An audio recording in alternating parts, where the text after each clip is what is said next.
A member of the local steampunk community recently told me that if you get 6 steampunk in a room, they'll each give you a different definition of what steampunk is. Well, there were certainly more than 6 members of the local steampunk community at the University of Lincoln yesterday. They put on an event to engage with students as well as inspire the next generation. They had displays as well as demonstrations of various steampunk arts and crafts, and had the opportunity to discuss with students or any members of the public interested what they do, where they do it, and what their definition of steampunk is. They also had a couple of steampunk sports on, the first being parasol dueling, which is a form of rock, paper, scissors involving parasols.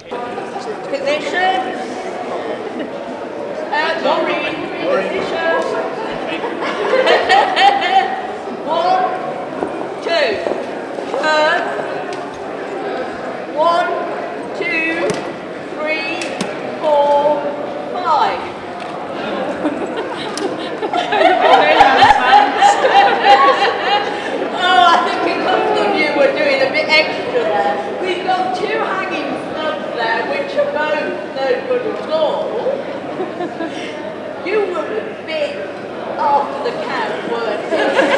Yeah, we have more winners here today. The basic of your parasol dueling.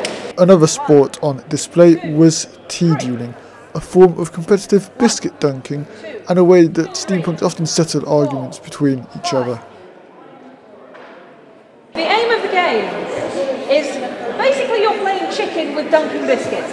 The last person who has dunked their biscuit and then eaten it, it will be timed, your dunk, by the way. The last person to eat their biscuit cleanly will be the winner. The dunk is a timed dunk. It will be a case of we count to 5 while you dunk, and then you can try to psych each other out to make your biscuit wobble and make the biscuit fall or crumble. And there are 3 ways of being disqualified during a duel. You can be disqualified by splash, which is when your biscuit falls back into your tea.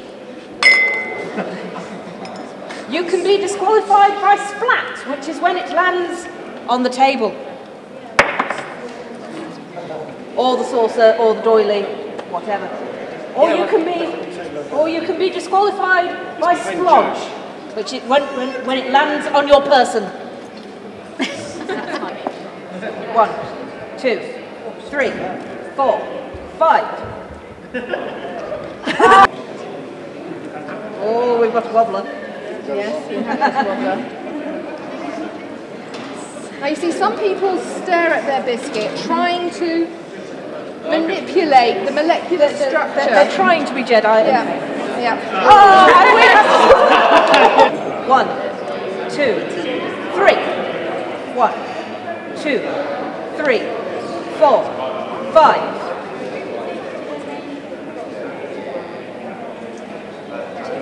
You see now that the game is beginning to slow down because the tea begins to lose its temperature.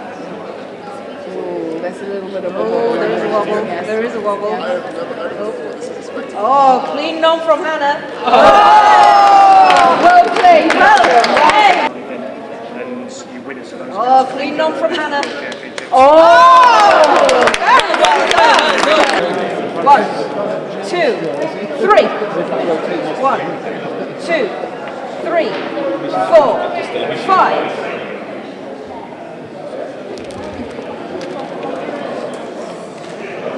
I do like the confidence of this grip. Yes. They've both got very confident grips. Yeah.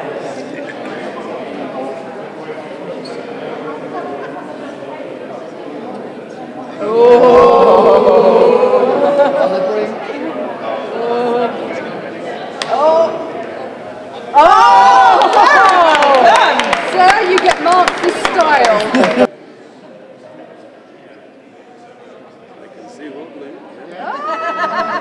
Not only is he stylish, but he also is using verbal discombobulation of his opponent.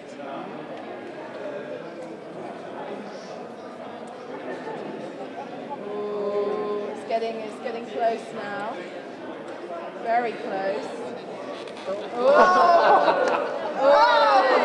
Look at an assistant one back as well. And I also took part. Done. All the way in. 1, 2, 3, 4, 5. Retract. And now we wait. And this is where normally the hot water drips onto your wrists and it scalds you. Some people like to hold their biscuits pendulous so that the water drips in. Some people like to stare. And the winner is Sebastian. To varying degrees of success. Okay, we'll just talk amongst ourselves for a moment, shall we? Yeah, we got some interesting skill that was going on. We have, haven't we? Yes. I think it's a ringer. Yeah. No, I don't think that's going to make it though. The gravity. We have a splat. No. Neither of you win. Assisted Norm and squash back into the teacup there. What is the? Today has gone a lot better than I woke up this morning feeling slightly panicky that it would fall apart and no one would turn up, and it's been a great success today. We've discussed with many students who we were actually quite pleased to find out that they quite like a university steampunk society, and I'll be honest, I'm quite surprised why the university hasn't got one, because then you've got the one of the biggest steampunk events in the world on your doorstep. So we've engaged with students, we've achieved what we wanted to go out and do. The whole point was to engage with students and inspire the next generation, and I think ultimately we've done that. So I'm very proud of all of the Lincoln Steampunk Society and all of the members of staff at the University of Lincoln who have helped put on this event. I'm very, very happy, in fact, if tired, so I apologise if I yawn. And what were you asked about most for this day? Was it perhaps the costumes or the culture or how to meet up with you? A bit of everything? I think what we were asked about most is where do you meet? A lot of people didn't know that there was a Lincoln Steampunk Society, and they certainly didn't know that where we meet. So we meet at the Victoria, if anyone's interested, which is at the top of the hill behind the castle. And we got asked a lot about the costumes. A lot of people are very interested in the prop making. Guns, you see. You put a gun out there and everyone goes, ooh, shinies, which is always nice. And a lot of people are interested in the photography and the journalism side. And we got to engage with absolutely lovely people.